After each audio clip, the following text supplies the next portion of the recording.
Good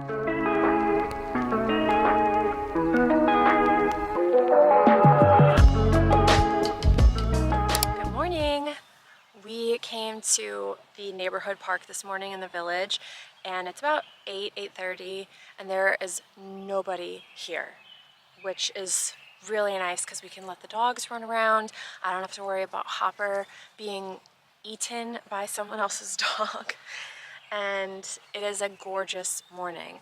We would have never gotten this in Austin, especially not this time of year. It's like 68, crisp. I'm wearing a little suede jacket. It is partly sunny, slight breeze. It feels like the perfect fall morning, actually. Yeah, it's just really, really nice. So we are gonna take the dogs for a little walk around the village, grab breakfast, and then this afternoon we are heading to Watkins Glen to watch some car racing. So I'll be filming that. That'll be a lot of fun. I'm told that there will be a lot of fun sports cars and just rich people who do this as a hobby. And there's like Ferraris and Lamborghinis and Porsches and all of this fun stuff. So we're gonna go do that this afternoon. I don't know if you can see the dogs going zoomies behind me, but they're having a blast. We're gonna do a little walk and go get breakfast. Okay. Trish on a swing. Do you want me to come and push you? Yeah, I think I need to come and push you.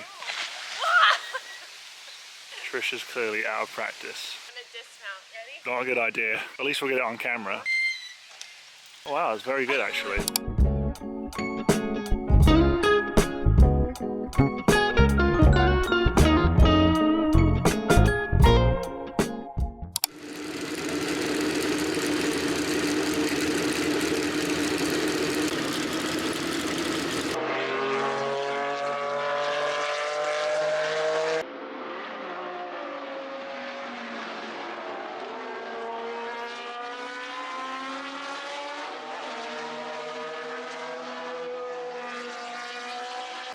We are at Watkins Glen racetrack, and it wouldn't be us if we didn't stop at the gift shop. Absolutely, let's do it.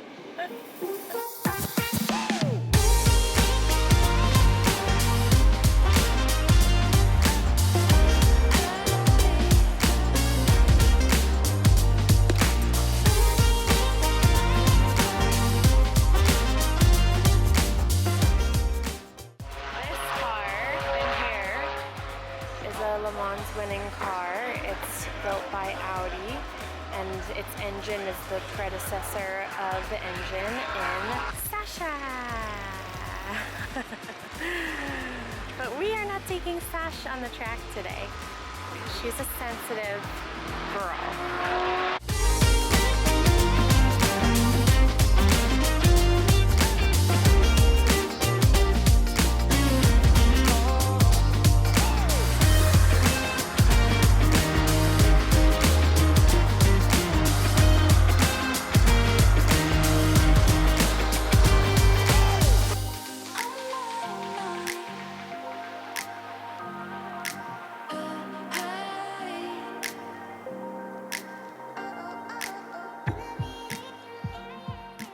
This has been fun, right?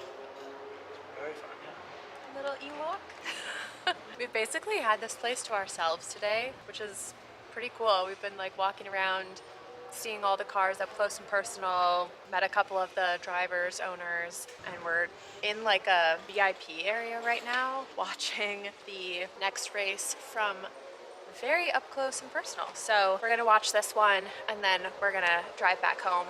It's about an hour away. Get home for dinner time and see the doggies. Lots of noise, as you can tell from my super cool earplug, but it's very fun having this place, Watkins Glen, so close to the house. There are some pretty big races that happen here, so I imagine we'll be back this summer to watch some of the bigger races. For those wondering whatever became of the black cat that we caught in the trap,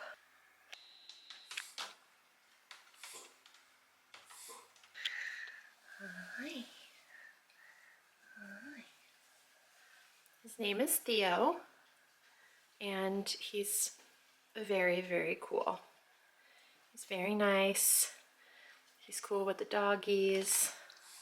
He's just a chill guy. We had taken him to the vet, got him vet checked, treated for fleas, mites, got some ticks off of him, and now he's here. Which I had a feeling was gonna happen. We caught 2 other cats in the meantime and released them someplace safer. And there's still 2 more that we can see out there. One of them I just fed this morning because he came around the house. He's very skinny and he's looking for food. So I fed him this morning. It's a cat menagerie. It's crazy. Usually I feel like most years Shannon would have like 1 cat that hangs around the house who's like a true stray. This year we've had like 5 or 6 or more cats that don't seem to be real strays. They seem to have been dumped here. Theo's here. He's very sweet. He's settled in very well. He's not chipped. We did check because I was like, maybe we stole him from someone. Maybe this is like a neighbor's cat. He wasn't chipped and nobody seems to be looking for him, unfortunately. So he's with us for now.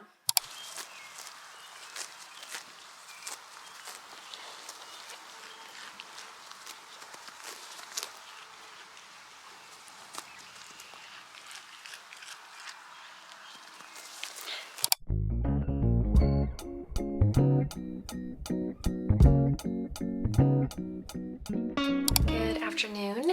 I just wrapped up a call. It was an interview actually with this platform called Reality Sandwich. They cover all things psychedelics news, research, resources, and I did an interview with them today for their series called Share Your Experience. And it is a series where they'll invite like founders or thought leaders on to talk about their experience with various medicinal plants and psychedelics. So they invited me on to share my experience with Kanna, which is of course not a traditional psychedelic or really a psychedelic at all.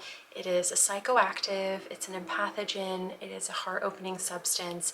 So I went on to talk about that, and that video will be posted to their YouTube channel probably early next week. So I came over to the lake to take the call because the Starlink internet at Fallbrook is better than Frontier, far better than Frontier, but still a little bit sketchy when you're taking a video call and need to not freeze. That would be embarrassing. So I came over to the lake. You can't really see it. It's kind of a cloudy, cold day. We've had a very cold June, which frankly, I don't entirely mind because it was really starting to heat up in Austin before I left and I just felt very like stifled and suffocated. So it's kind of nice that we've had some chilly days. It kind of feels like fall, like crisp fall weather. Now all I need is a pumpkin spice latte. So I finished this call. I'm gonna go back to the house. I have some more work to do there. Then I am meeting with this guy from the vending machine company to see if we can get this freaking vending machine up and running. My goal is to have it functioning and full in July. I only have a few weeks to get this thing figured out. I'm gonna do that. Dave is helping me with the vending machine drama. So back to work today.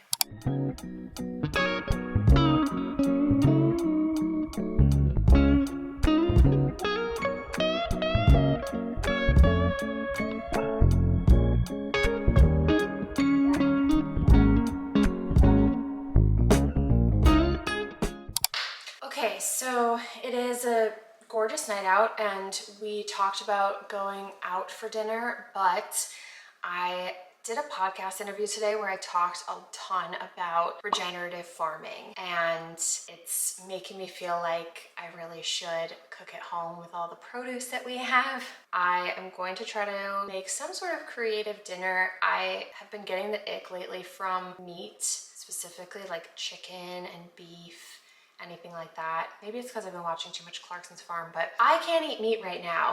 I'm gonna attempt to cook the rainbow, so to speak. We'll see how that goes, I'll show you. On the topic of regenerative farming, because I do think it's worth talking about. For those of you who may not be familiar with regenerative farming, I'll do my best at explaining it. I am learning myself as well. My mom, Shannon and my sister are far more well versed in this topic than I am, so shout out Shannon and Mel. I'll do my best. Regenerative farming is basically a method that attempts to copy natural systems. So it's different from organic farming in that organic farming, the primary focus is on the absence of chemical fertilizers and pesticides. Regenerative farming really focuses on evaluating the needs of each plant or parcel, finding out exactly what it needs to return to a state of homeostasis, which in natural systems equates to biodiverse ecosystems. So something you would never see in nature is a single species of a single plant growing and existing unto itself. In natural systems, you always see a biodiverse ecosystem. Biodiversity is what allows each species to be able to not just survive, but also thrive in their environment. On the flip side, the antithesis of regenerative farming is monoculture farming. Monoculture agriculture means growing just one species of a plant or a crop again and again, year after year.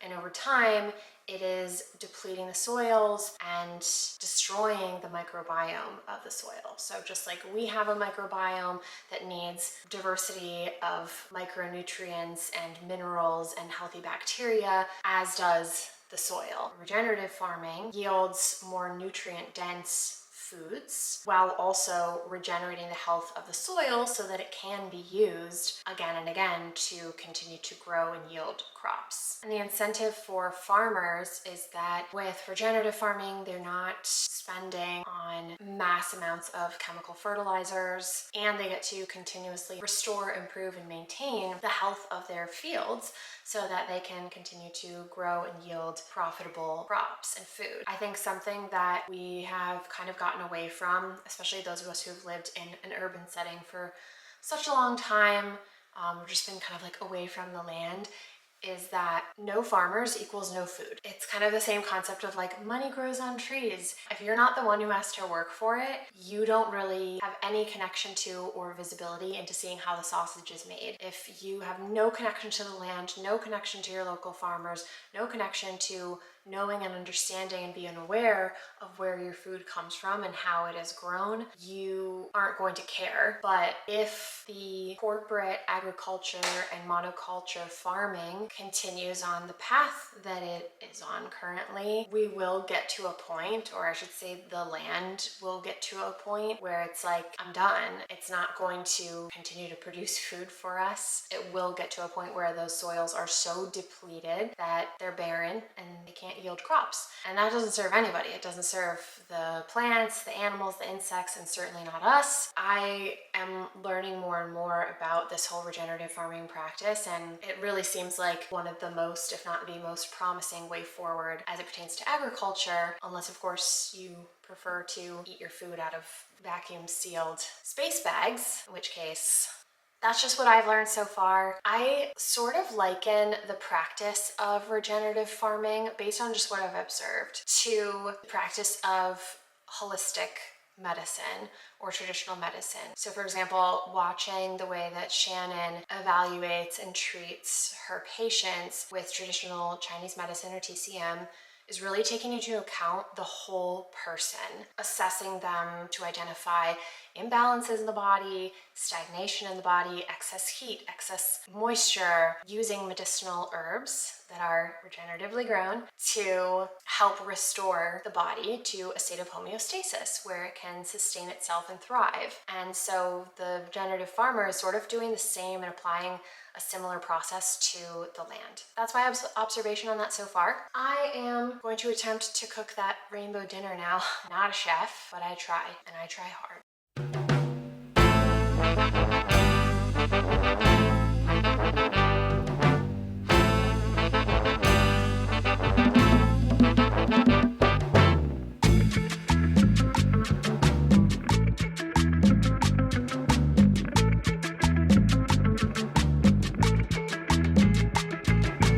Báilalo, gózalo, como lo canto y lo siento yo.